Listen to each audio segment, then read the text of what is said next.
दोस्तों, आज हम लोग जंतुओं में जनन अध्याय से प्रश्नोत्तरी करेंगे। प्रस्तुत है पहला भाग। जरायुज जंतु से आप क्या समझते हैं? वे जंतु जो सीधे शिशु को जन्म देते हैं जरायुज जंतु कहलाते हैं, जैसे मनुष्य, गाय, भैंस, कुत्ता आदि।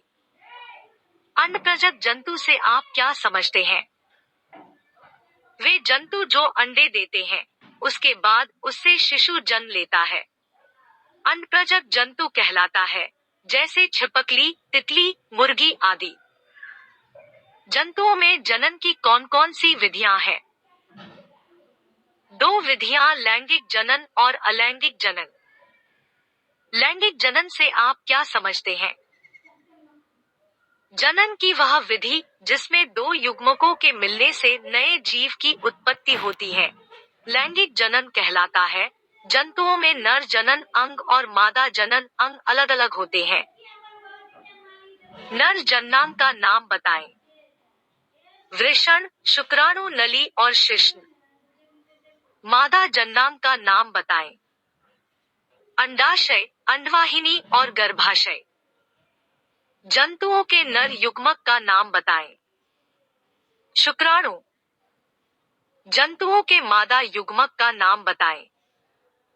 अंडाणु। अलैंगिक जनन से आप क्या समझते हैं? जनन का वह प्रकार जिसमें केवल एक ही जीव भाग लेते हैं, अलैंगिक जनन कहलाता है।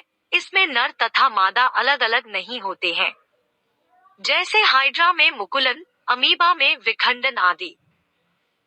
निषेचन से आप क्या समझते हैं?